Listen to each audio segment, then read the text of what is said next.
need to be able to recognize denial when we see it. We need to learn to trust our gut, that intuitive sense that we all have that we need to learn to tap into. If something doesn't seem right, there's probably a reason. And if it feels wrong, there's probably a big reason.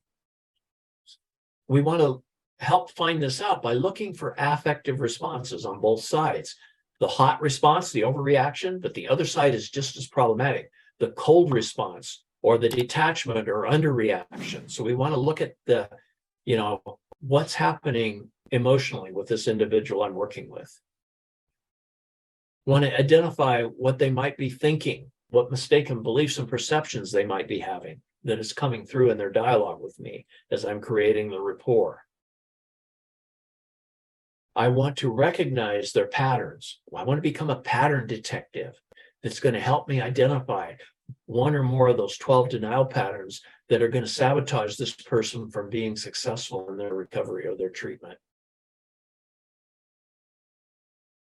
When I expose, I want to make sure that everything else stops. I want to call a timeout. I want to do a brief centering, stress reduction before I go any further. Then I want to ask them, why do you think I stopped the process right now? I'll do this in groups or in individual sessions, and I always ask, why am I taking a time out? Can somebody help me?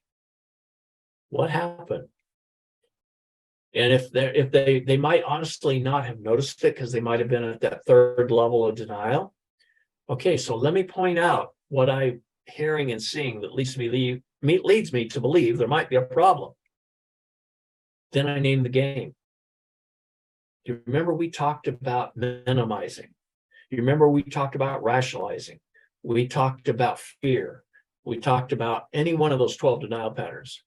It seems to me you went from honestly talking about your problem to using avoidance by distraction by changing the subject. You went from talking about the bad things that happened to you to wanting to talk about the argument you had with your significant other yesterday. Do you know what denial is? Let's go back to basics here. Let's do a refresher course.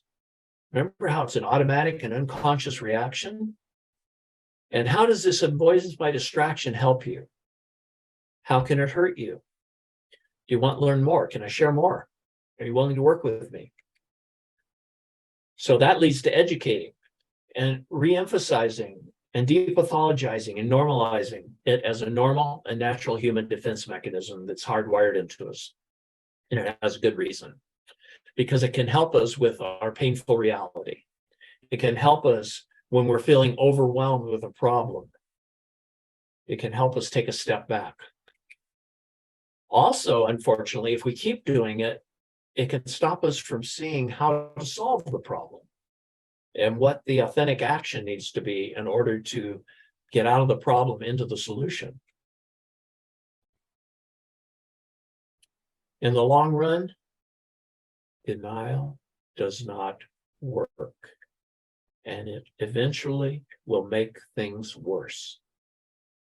One of the things people in treatment or recovery need to learn is to step away from instant gratification, because that's what alcohol and drug use gives people. And I had one of my alcoholic clients said, there's one thing wrong, Steve, with instant gratification now for me in my life. It's never fast enough. It stopped working. So are you willing to work on learning how to recognize when you're using denial? Because you can do this. You want to use empowerment, strength-based challenge. You can do this. Give them permission. Have faith in them. You can learn new ways instead of using the old inner saboteur. You can overcome the inner saboteur and use a Socratic questioning, the Columbo method, using a series of open-ended questions, showing how denial is distorting reality and stopping them from getting out of the problem into the solution. Giving them permission. So you don't have to deny this problem. It doesn't work and it makes things worse. So stop it, an injunction basically. And permission to get out of the problem into the solution. I have faith in you. I know you can do this. It's okay to look at what's really going on. I'll walk through this with you. I won't do it for you, but I'll do it with you. It's okay to solve this problem once and for all. And one of the denial patterns for me that I need to be the most cognizant of is the compliance denial pattern, because a lot of times compliance can look like surrender. And doesn't it feel good when people are doing what we think they're supposed to be doing? But if they're using compliance, it's not helping them. That's why compliance can be very dangerous. And that's the one I miss the most often, even today, after doing this for decades. So we want to teach people that there's an antidote for denial. It's called peaceful acceptance. And for people in 12-step recovery, I remind them of the story in the big book of acceptance. The ability to stay centered while thinking about and talking about my painful reality. This requires having my stress levels down. That's why we need to do pause, relax. To calmly affirm the truth, where I can honestly say, these are the steps. The antidote is where you help guide the person to the point where they can honestly say, I have a serious problem. That's not enough, though, because they might be into blame. I'm responsible for having this problem. And get out of the manipulation. I'm responsible for dealing with it. And I'm willing to collaborate with you to learn how to do that. So I have a problem. I'm responsible for the problem. I'm the one that has to manage the problem, and I'm willing to learn how to do that if I don't know. And it's okay not to know.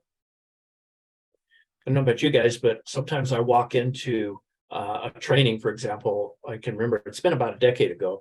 I went to a new version of anger management training. I've been doing anger management for a couple of decades at this point. And I thought I had to know all about this before I went to the workshop and learned how to do it. So I have to be willing to learn how.